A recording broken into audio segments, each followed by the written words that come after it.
Hello everyone, welcome to since English. तो इस video में हम बात करेंगे how to improve spoken English. तो मैं आपको आगे कुछ सेवरल स्टेप्स बताऊंगा जिनको अगर आप फॉलो करेंगे तो आपको उसका प्रॉफिट ज़रूर मिलेगा। और ये सारे स्टेप्स मेरे द्वारा फॉलो किए जा चुके हैं। तो उससे पहले हम बात करते हैं कि इंग्लिश लैंग्वेज का ओरिजिन कहाँ से हुआ। तो यूके से सबसे पहले ओरिजिन हुआ इंग्लिश लैंग्वेज का।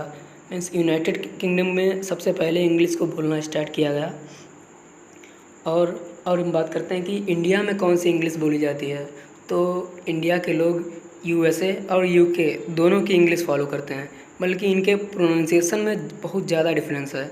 जैसे कि यूके के लोग शेड्यूल बोलते हैं और वही यूएसए के लोग शेड्यूल को स्केड्यूल बोलते हैं। तो ये डिफरेंस है उनके प्रोनाउंसिएशन में। और आगे हम बात करते हैं सबसे पहला स्टेप, जो कि है स्टॉप ट्रांसलेटिंग। मीन्स अगर हम लोग इंग्लिश में ही सोचना स्टार्ट कर दें तो जो हम हिंदी टू इंग्लिश मीन्स अपनी हमारा फर्स्ट स्टेप है स्टॉप ट्रांसलेटिंग। मीन्स हम जब इंग्लिश बोलते हैं तो अपनी मदर टंग से उसको ट्रांसलेट करके अपने हेड में फिर हम उसको इंग्लिश में कन्वर्ट करते हैं, तो ये बहुत ज़्यादा ही टाइम टेकिंग प्रोसेस हो जाता है, जिससे हमारे सामने वाला जो समझ जाता है कि ये ट्रांसलेट कर रहा है इंग्लिश में, तभी इसको ज़्यादा टाइम लग रहा है। और इससे आपका कॉन्फिडेंस जो है, किसी भी इंटरव्यू में अगर जाएंगे तो आपका कॉन्फिडेंस लूज़ होता है, तो आप हिचकिचा जाते हैं बोलने में, फिर बहुत ज़्यादा फंबलिंग हो जाती है आपकी वॉइस में, आप ए करने लगते हैं। तो इसका अगर आप बहुत ज़्यादा ही प्रैक्टिस करते हैं इंग्लिश बोलने की तो ये प्रॉब्लम दूर की जा सकती है। तो अगला स्टेप है रीडिंग। रीडिंग का बहुत ज़्यादा ही इफ़ेक्ट पड़ता है, क्योंकि किसी भी लैंग्वेज को बोलने के लिए आपके पास वोकेबुलरी होनी चाहिए, जो कि अगर आपके पास अच्छी वोकैब्स नहीं होंगी तो फिर आप ज़्यादा अच्छा नहीं बोल पाएंगे, चाहे वो हिंदी हो या फिर कोई भी और लैंग्वेज हो या फिर इंग्लिश ही क्यों ना हो। तो रीडिंग जब आप करेंगे तो आपको आपकी जो वोकेबुलरी है वो बहुत ज़्यादा स्ट्रांग होगी, जिससे आपको बोलने में और ज़्यादा हेल्प मिलेगी। तो और अगला स्टेप है थिंग्स इन सराउंडिंग्स। मतलब कि अगर आप कहीं बैठे हैं तो जैसे आप कमरे में बैठे हैं तो आपके आसपास जितनी भी चीज़ें हैं उन सबका नाम आपको इंग्लिश में आना चाहिए। और अब जब भी आप घर पे हों या आप किसी चीज़ों को पुकारें तो उनका नाम इंग्लिश में ही लें, तो इस चीज़ से भी बहुत ज़्यादा हेल्प मिलती है। अगला स्टेप है नोइंग टेंसेस। तो अगर हम इसकी बात करें तो ये ज़्यादा मैटर नहीं करता है कि आपको ग्रामर आती है या नहीं आती है, बट आपको टेंसेस का हल्का आइडिया होना चाहिए कि कहाँ पे हेल्पिंग वर्ब लगती है, कब वर्ब लगती है। तो ये जो उसका जो सीरियल है वो पता होना चाहिए, और सारे टेंसेस का हल्का सा नॉलेज होना चाहिए, तब आप अच्छी इंग्लिश बोल सकते हैं। और ये मैटर नहीं करता है कि आपकी ग्रामर अच्छी है या नहीं है।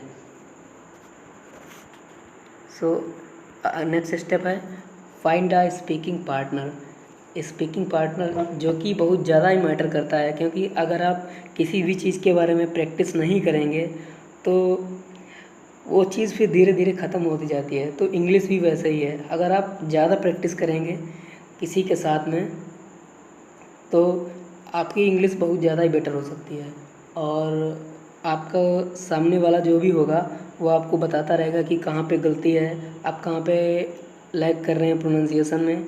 जब आपको सुधारेगा वो तो फिर आपको अपनी गलती का एहसास होगा। इसी से आप अपने इंग्लिश और ज़्यादा इन्हांस कर सकते हैं, क्योंकि अगर आप अकेले में ही बोलेंगे तो उससे ज़्यादा आपका फ़ायदा नहीं होगा, और बल्कि अकेले में बोलने में शर्म भी लगती है बहुत ही ज़्यादा, कि अगर कहीं इंग्लिश बोल रहे हैं आप अपने आप में ही, तो कोई भी सुनेगा समझेगा पागल बोल रहा है। तो इससे बहुत ज़्यादा फ़ायदा मिलेगा अगर आपको कोई स्पीकिंग पार्टनर मिल जाए। तो नेक्स्ट स्टेप है लिसनिंग टू इंग्लिश सॉन्ग। हाँ, आपको फ़नी लग सकता है, हो सकता है आपको समझ में ना आए सॉन्ग्स, बट आप धीरे धीरे उसको आप अगर एंजॉय करना शुरू करेंगे, अगर हो सकता है कि आपको पहले दिनों में प्रॉब्लम होगी, हो सकता है आपको कुछ भी ना समझ में ना आए। तो पहले मैं भी अगर मैं सुनता था जब सॉन्ग्स को, तो ऐसा लगता था कुछ समझ में ही नहीं आ रहा है। पर धीरे धीरे जब आप इंग्लिश सॉन्ग्स को सुनेंगे अब, और जब उनको देखेंगे कि उनका जो प्रोनाउंसिएशन है वो कैसा है, इससे आपको सबसे ज़्यादा हेल्प मिलती है। पहली बात तो वोकैब्स में, और आपको सबसे ज़्यादा जो हेल्प मिलती है आपको प्रोनाउंसिएशन सुधारने में, कि जो नेटिव स्पीकर जैसे बोलते हैं, तो आप हो सकता है आपका जो प्रोनाउंसिएशन है वो बहुत ज़्यादा इनहेंस हो जाए। तो और आपको सबसे पहली बात तो ये है कि आपकी अंडरस्टैंडिंग, वर्ड की जो अंडरस्टैंडिंग है वो बहुत जल्दी समझ में आता है, कि कैच करने लग जाते हैं आपके कान जो वर्ड्स को सुनते ही, कि ये जैसे बोल रहा है, लिसनिंग बोल रहा है तो लिसनिंग कैच कर लिया, हाँ ये बोल रहा है।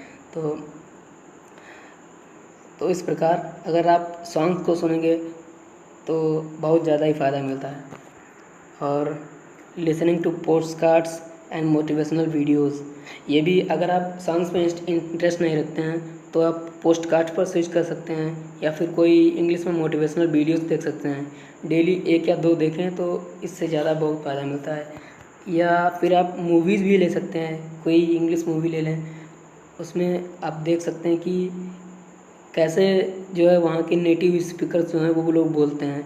अगर मैं ये नहीं कह रहा कि आप उनको हूबहू बिल्कुल कॉपी करिए, बल्कि जो सबसे ज़्यादा इंडियंस में जो मैटर करता है उनका प्रोनाउंसिएशन सही नहीं होता है।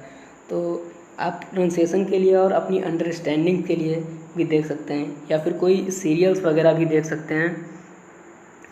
सीरियल्स जैसे बहुत सारे ऐसे सीरियल हैं जो कि इस समय ट्रेंडिंग में चल रहे हैं। इस समय जैसे डार्क है वो भी बहुत ट्रेंडिंग में चल रहा है।